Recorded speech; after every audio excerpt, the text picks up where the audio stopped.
Assalamualaikum warahmatullahi wabarakatuh. Banyak sekali pertanyaan jamaah, Ustadz kasih kami channel untuk kajian anak-anak muda. Di antara anak muda berasal dari Aceh, luar biasa, channelnya Maulizul Akbar Nak. Tonton, subscribe, like, share, komen. Assalamualaikum warahmatullahi wabarakatuh.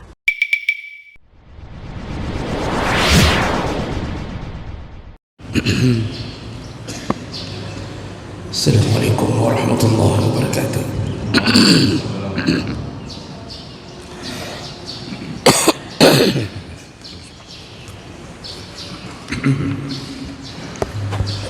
Alhamdulillahi rabbil alamin. Wa bi ni'matihi tatimmu as-salihat. Asyhadu an la ilaha illallah wahdahu la syarika lahu. وأشهد أن محمدا عبده ورسوله الكريم. اللهم صل وسلم على نبينا وسيدنا المصطفى محمد وعلى آله وأصحابه أجمعين.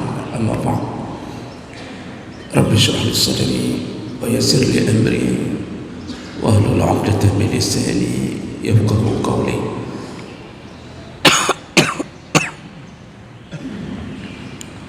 Segala puji bagi Allah, kemudian salawat dan salam pada Rasulullah, pada keluarga dan seluruh sahabat-sahabatnya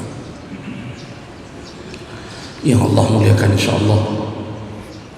Bapak-bapak, ibu-ibu, jamaah salat subuh yang datang karena Allah, mudah-mudahan Allah membalas dengan pahala yang berlimpah, insyaAllah.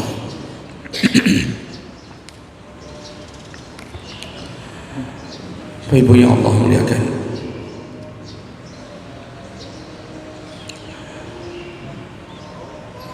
kita akan sambung pelajaran kita masih di dalam bab anjuran memperbanyak sedekah.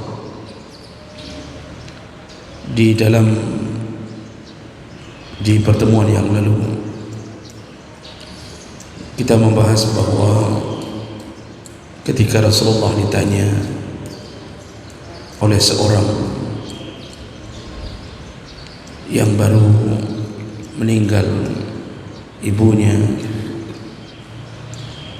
apakah dia boleh bersedekah di atas nama ibunya, maka Rasulullah SAW menjawab, dibolehkan dan bermanfaat. Lalu ditanya, apa yang paling baik yang bisa disedekahkan atas nama ibunya yang sudah meninggal? Rasulullah mengatakan, sedekahkanlah air. Lalu kemudian dia membuat sumur dan disedekahkan kepada orang-orang di satu kampung yang membutuhkan sumur tersebut. Nah, ini menjadi dalil bahawa boleh muwakafkan atau bersedekah di atas nama orang tua kita yang sudah meninggal, dan pilihan sedekah yang terbaik yaitu memberikan wakaf sumur atau minum kepada orang banyak. Maka kita dianggap anak yang berbakti, dan orang tua kita dialirkan pahala dengan sedekahnya anak. Baik, kita lanjutkan. Hadis berikutnya.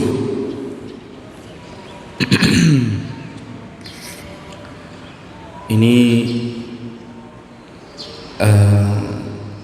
yang akan kita bacakan ini bukan hadis yang disandarkan kepada Nabi SAW, tapi lebih kepada asar, yaitu kejadian di antara sahabat, dan bisa saja ini masuk dalam golongan tabi'in.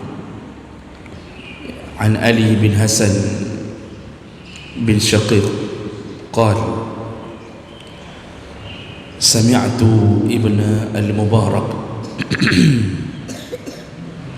wa sa'alahu rajulun. Jadi ada seorang tabi'in ulama besar yang dijuluki dengan Ibnul Mubarak. Beliau ini termasuk gurunya Imam Bukhari. Ini beliau termasuk salah satu guru dari Imam Bukhari. Jadi pada suatu hari ada seseorang bertanya kepada Ibnul Mubarak, "Ya Aba Abdurrahman, wahai Abu Abdurrahman." Ini berarti anak Ibnul Mubarak ini bernama Abdurrahman. "Qarhatun kharajat fi rukbati munzu 7 sinin." Jadi laki-laki ini datang untuk mencari solusi apa yang terjadi padanya. Dia punya luka di lututnya yang tidak kunjung sembuh. Jadi sudah 7 tahun, 7 sinin, sudah 7 tahun luka di lututnya tidak kunjung sembuh. Lalu dia berkata, "Waqad 'aladtu bi anwa' al-'ilaj." Aku sudah berobat dengan berbagai macam obat. Jadi dia sudah berusaha berikhtiar untuk berobat dengan berbagai macam ragam obat. "Wa sa'altu al-atibba falam antafi' bih." Aku sudah bertanya kepada banyak tabib, banyak dokter, bagaimana menyembuhkan luka yang berada di lututnya. Falam antafi', tapi aku belum mendapatkan manfaat dari nasihat mereka. Artinya dia sudah coba tapi juga belum berjodoh dengan apa yang disebutkan oleh para dokter tersebut. Qal, jadi maksud dia bertanya ini, apakah ada solusi dari sisi non medis? Maka dia tanyanya kepada ulama besar ini, yaitu Ibnul Mubarak, adakah cara lain agar kakiku, lututku bisa sembuh? Lalu Ibnul Mubarak berkata, "Izhab fandur mawdi'an yahtajun nas al-ma' fahfir hunaka bi'ran fa inni arju an tattabi' hunaka 'aynan wa yumsaku 'anka ad-dam." Jadi Ibnul Mubarak memberi nasihat, sekarang begini, cobalah engkau datangi satu kampung yang membutuhkan air, lalu galilah sumur di sana dan wakafkan sumur itu untuk mereka, agar mereka memanfaatkan sumur tersebut. InsyaAllah lututmu mudah-mudahan diberi kesembuhan oleh Allah Subhanahu wa ta'ala, yaitu dengan engkau bersedekah atau wakaf sumur. Fafa'ala ar-rajul, dan nasihat itu dilakukan oleh orang yang bertanya ini. Fabara'a, dan ternyata setelah dia melakukan itu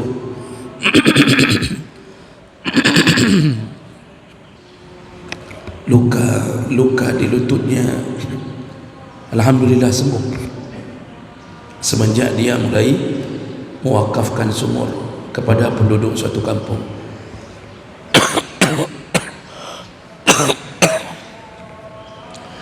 Nah, jadi Bapak Ibu yang Allah muliakan, ini hadis riwayat Baihaqi. Nanti ada hadis berikutnya, ya hampir sama ceritanya, ya, dan hampir sama solusinya, namun dengan orang yang berbeda. Dan itu dalam hadis yang berikutnya, saya tak baca lagi ini karena lumayan panjang hadisnya. Jadi dalam hadis berikutnya itu ada orang yang juga mendatangi salah seorang tabi'in, lalu mengadukan masalah bahwa dia punya penyakit di wajahnya, ya, dan di kulitnya.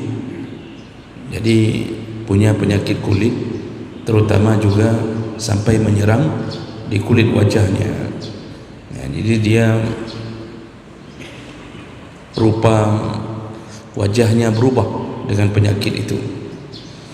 Nah, kemudian dia mengadukan keadaannya kepada ulama ini, dan ternyata ulama ini yang bernama Abu Usman As-Sabuni mengatakan bahwa sediakanlah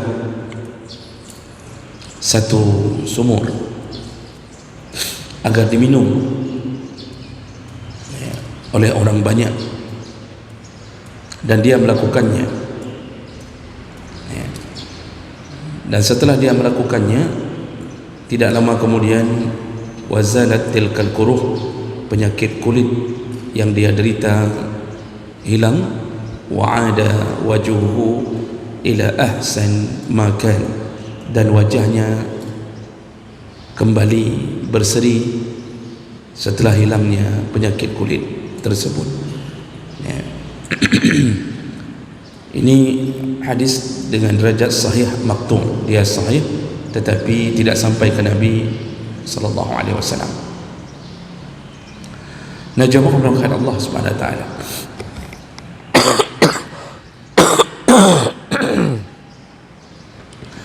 dari dua keterangan tadi,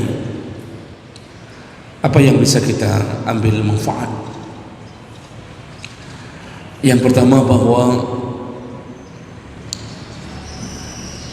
ketika seseorang sakit, tetap disuruh berikhtiar untuk mencari obat, karena yang suruh Nabi SAW, kata Rasulullah, tadawu, berobatlah,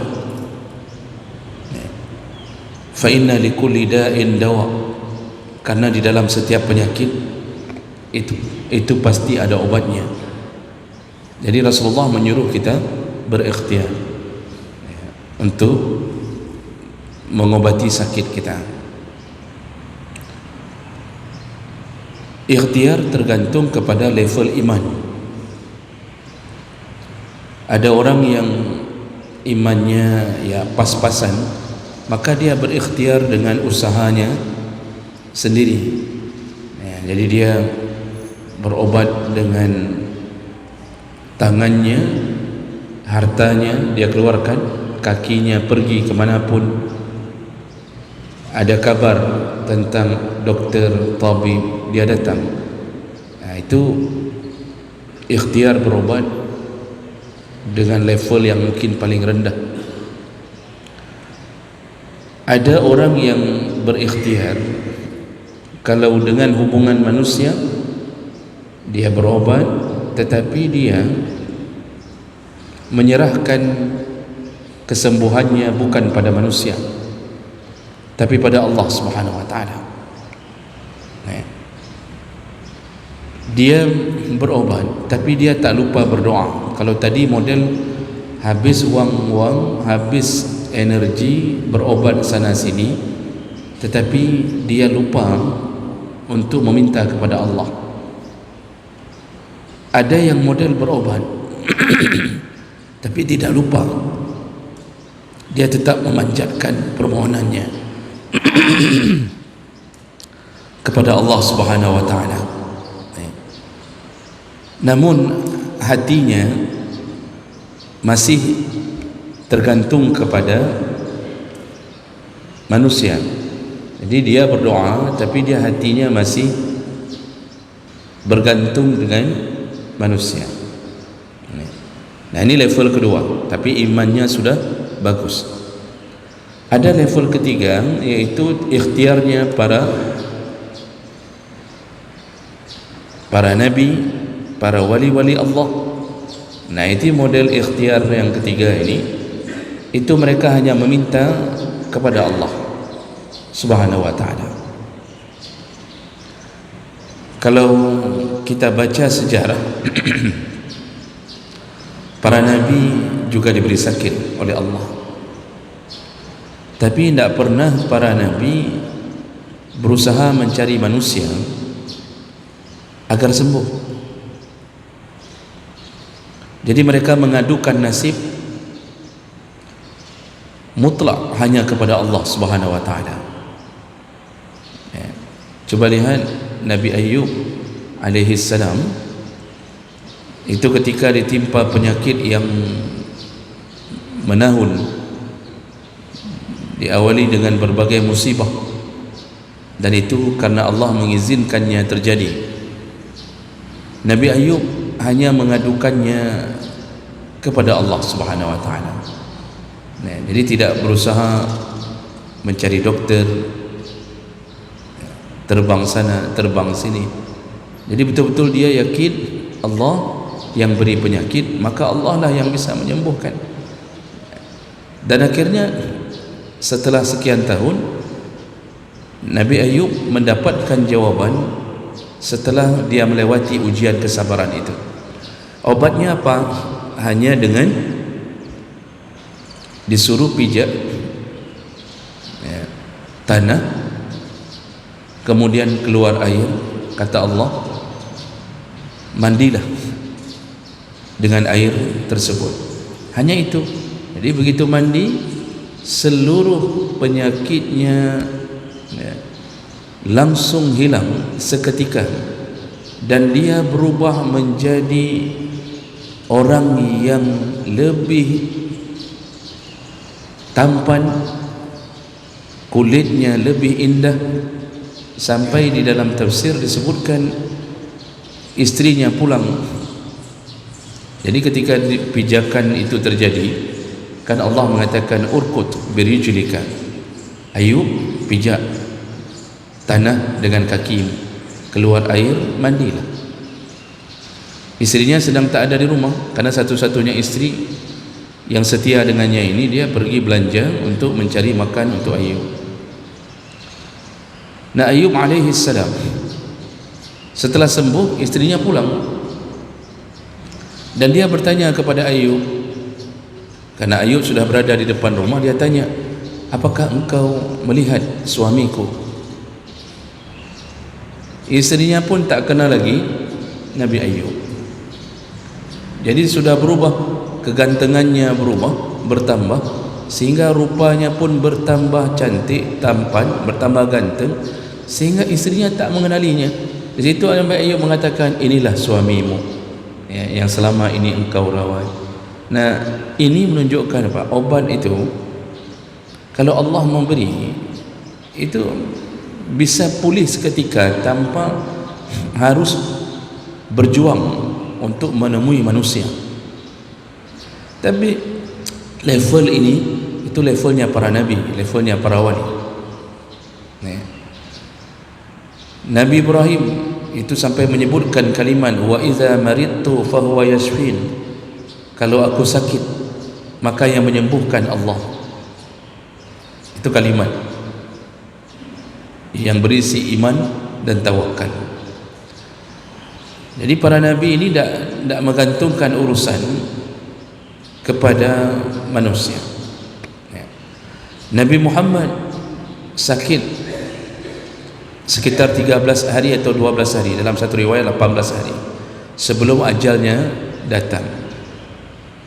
Nabi kita ini diberi sakit demam yang luar biasa tingginya, sampai ketika Jabir bin Abdullah datang menjenguk Nabi, dia pegang selimut Nabi dan selimut Nabi seperti terbakar saking panasnya. Rasulullah berkata, sakit yang Allah berikan kepada Nabi 2 kali lipat panasnya dibandingkan panas yang Allah beri kepada kalian. Itu baru selimut saja sudah seperti terbakar, belum pegang kulit Nabi. Jadi jangan pikir para Nabi itu tidak dapat ujian. Ujiannya lebih hebat daripada seluruh makhluk yang pernah diciptakan Allah. Tak pernah Nabi Muhammad berusaha untuk mencari obat kecuali kepada Allah Subhanahu wa taala. Jadi orang-orang yang imannya kuat sekali itu sebenarnya diberi isyarat di dalam agama, tanpa berobat ke manusia pun bisa sembuh. Cuma iman itu harus benar-benar yakin kepada Allah Subhanahu wa taala. Seorang perempuan di masa Nabi mendatangi Nabi sallallahu alaihi wasallam dan dia punya penyakit ayan. Penyakit ayan, epilepsi. Kalau bahasa Inggerisnya sawan manuk. Sawan manuk. Dia datangi Nabi sallallahu alaihi wasallam. Dia mengatakan, "Ya Rasulullah, doakanlah kepada Allah agar Allah menyembuhkan penyakitku." Apa jawaban Rasulullah? "Kalau engkau ingin sembuh, aku akan berdoa kepada Allah dan insya-Allah disembuhkan. Tapi kalau mau engkau bertahan dengan penyakit ini, kalau engkau mau bertahan dengan penyakit ini, engkau sabar, tidak perlu berobat, tawakal saja, maka aku jamin engkau dapat surga." Jaminan Nabi adalah jaminan Allah. Begitu perempuan ini mendengarkan kalau dia mampu bersabar di atas penyakit ini tanpa ada obat, jadi terima saja, dia dapat surga. Langsung perempuan ini mengubah permintaannya. Dia mengatakan, "Ya Rasulullah, kalau begitu aku pilih sabar, tidak usah doa untuk sembuh." Jadi ditawarkan Nabi, mau sembuh aku berdoa, tapi kalau engkau mau sabar, engkau dapat surga. Dia pilih surga. Namun sebelum dia berpisah dengan Nabi, dia mengatakan, "Tapi ya Rasulullah, aku mohon mintalah kepada Allah, kalau aku sedang kambuh, mohonlah kepada Allah agar auratku tidak terbuka." Cuma itu permintaannya. Jadi kan epilepsi itu kalau sedang kambuh, itu kan dia jatuh kemudian menggelepar-gelepar, berguling-guling tanpa sadar diri, dan bisa terbuka aurat. Dia cuma minta, ya sudah, aku tak mengharap lagi sembuh pada manusia, tapi dia minta jangan sampai terbuka auratnya ketika sedang kambuh. Di situ Nabi berdoa kepada Allah. Semenjak itu dia terima sakitnya. Jadi intinya apa ini? Sakit itu datang dari Allah. Yang bisa sembuhkan Allah. Para dokter bukan penyembuh, para tabib bukan orang yang bisa menyembuhkan. Mereka hanya perantara, diberi ilmu sedikit oleh Allah. Kalau Allah ingin memastikan bahawa hamba ini tidak akan sembuh, walaupun ribuan tabib tidak akan sembuh. Tapi kalau Allah menginginkan sembuh, maka dia datang tanpa diduga. Bisa saja pada tabib ini, bisa saja pada dokter yang lain. Maka kita pun kalau iman kita bagus, itu jangan setelah sembuh kita mengatakan dok, karena di Indonesia dokter dipanggil dok. Kalau di barat tidak boleh panggil dokter dok. Masa dokter dipanggil anjing dok, tidak boleh. Kalau di Indonesia panggil dokter dok, yang dimaksudlah dokter, dan itu dimaklumi. Kalau kita datang ke Amerika, dok, tanpa ada pak, tipa adalah dokternya. Jadi jemaah melakukan Allah Subhanahu Wa Taala, perlu kita tanam di dalam hati, Allah Subhanahu Wa Taala bisa memberi penyakit dan bisa mengangkatnya. Itu suka-suka Allah. Doktor jantung bisa meninggal kena jantung, padahal dia paling faham tentang jantung. Doktor ahli bedah itu bisa saja punya masalah dengan sendinya, dengan tulangnya, punya sesuatu yang terjadi, ya. Doktor pun bisa terkena asam urat, kolesterol, walaupun dia faham ini yang akan membuat dia sakit, ya. Ada doktor yang tak sembuh-sembuh cemekamnya, ya, padahal dia tahu obatnya. Nah, inilah kekuasaan Allah Subhanahu wa taala. Oleh kerana itu, ketika iman kita sampai pada level mengetahui bahawa semua datang dari Allah, maka ketika itu kita timbul keyakinan bahawa Allah lah yang telah mengatur keadaan kita. Maka jangan marah ketika Allah membuat hidup kita sakit terus-terusan tanpa obat di dunia. Karena orang yang sakit terus-terusan lalu meninggal dengan sakitnya, kata Nabi, kalau dia faham dan berhusnudzan kepada Allah, dia meninggal dalam keadaan berprasangka baik kepada Allah, maka dia meninggal tidak membawa dosa, kata Rasulullah. Jadi memang dalam penyakit ini harus banyak sabar. Mengharap sembuh boleh, tapi sebenarnya pasrah, tawakal itu lebih utama. Jadi kalau tawakal, ya sudahlah, saya serahkan sama Allah, kapan disembuhkan, sembuhkan, tak sembuh pun saya terima. Ini adalah sifat perempuan tadi yang dijamin surga, maka kita pun mendapatkannya. Jadi jangan sampai waktu kita sakit itu kita sibuk mencaci Allah, kita kemudian bersuuzan kepada Allah. Kenapa aku yang engkau buat begini ya Allah? Kenapa anakku? Kenapa kami sudah engkau miskinkan lalu engkau beri lagi penyakit di antara kami? Itu suuzan kita membuat Allah menambah kemurkaannya. Kata Rasulullah, kata Allah dalam hadis qudsi, ana inda dhanni abdi, aku itu sesuai dengan prasangka hamba. Kalau hamba berprasangka baik, aku tambah kebaikan. Kalau hamba berprasangka buruk, maka keburukanlah yang dihadapan. Maka apalagi orang sakit, Bapak Ibu, itu selama sakit itu betul-betul harus jaga husnudzannya kepada Allah. Meninggallah dalam keadaan berprasangka baik. Baikna membacut pih lah mati, kok lagi nyo nak buka long ya Allah. Jangan ada, karena kita tidak tahu sebenarnya Allah sedang menyayangi kita. Dulu sama seperti kita waktu anak-anak dulu, ketika dilarang oleh ibu, dilarang oleh ayah, ya, lalu ketika kita naik sepeda masuk ke parit, keluar dari parit malah dicubit sama ayah kita. Kata ayah, sudah ayah bilang jangan main samping parit, masih juga dicubit. Kita benci sama ayah, tapi hari ini kita baru tahu bahwa ayah itu mencubit karena tidak mau anaknya terluka kali kedua.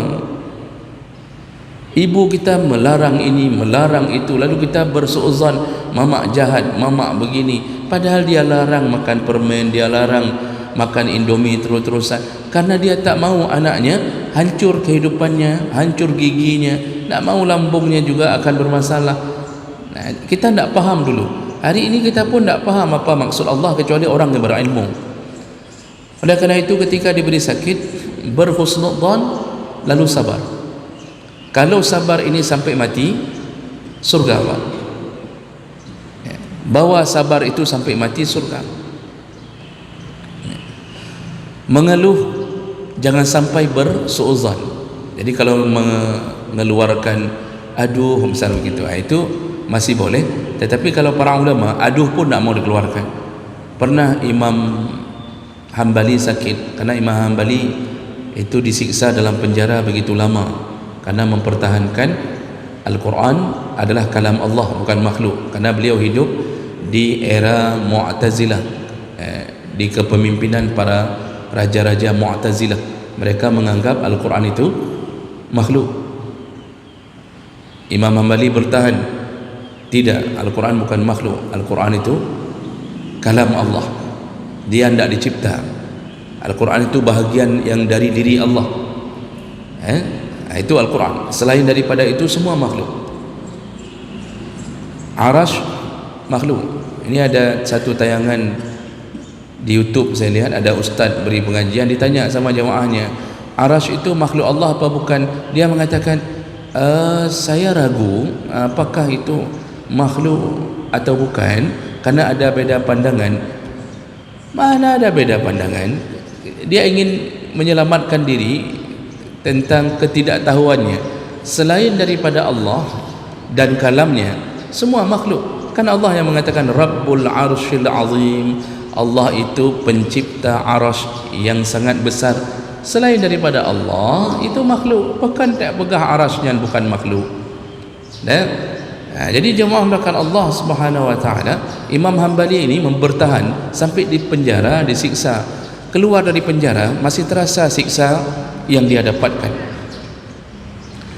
Keluar erangan dari mulutnya ketika rasa sakit itu muncul. Jadi mengeluarkan suara seperti kita sakit begitu kan. Lalu bertemu ketika ada ulama lain datang berkunjung ke beliau, dinasihati oleh sahabatnya, tidak pantas ketika kita sedang diberi oleh Allah lalu kita mengeluarkan suara seakan-akan kita tidak terima apa yang diberi oleh Allah. Nah, semenjak itu Imam Hanbali tidak lagi mengeluarkan suara walaupun itu untuk menahan sakitnya.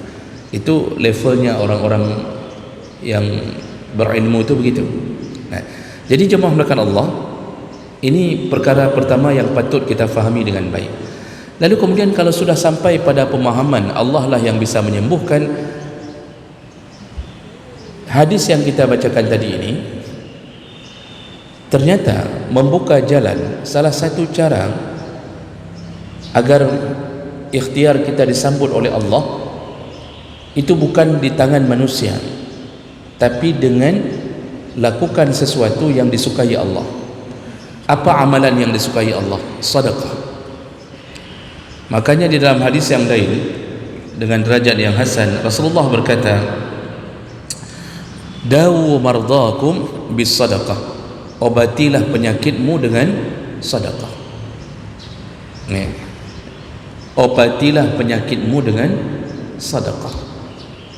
Nah, jadi ini menunjukkan apa? Sedekah ternyata bisa menyebabkan turunnya kasih sayang Allah, lalu penyakit akan banyak dihilangkan Allah melalui jalur sedekah. Maka tadi nasihatnya, orang yang sudah 7 tahun tak sembuh-sembuh, lalu para ulama mengatakan galilah sumur, wakafkan sumur itu, lalu kemudian orang banyak akan meminumnya, mengambil manfaatnya. InsyaAllah engkau akan sembuh dengan amal sedekah yang terbaik. Jadi kan ini sedekah terbaik yang dimaksud adalah air. Jadi kalau mau sembuh, salah satu ikhtiarnya sedekahkan air. Dan ternyata dua riwayat ini menyebutkan efektif setelah bersedekah dia mengalami kesembuhan. Nah, ini nanti Allah akan lihat kalau sudah sembuh apakah kembali bermaksiat atau tidak. Karena ada orang waktu sakit dekat sama Allah, disuruh sedekah apapun dia beri, begitu sudah sembuh kembali menjadi ahli maksiat. Ini kalau terjadi sekali lagi lalu dia sakit kembali, maka Allah tak lagi memberikan kasih sayangnya melalui sedekah-sedekahnya. Ternyata dia orang yang tak pandai bersyukur kepada Allah Subhanahu wa taala. Maka kan ada hadis riwayat Bukhari Muslim,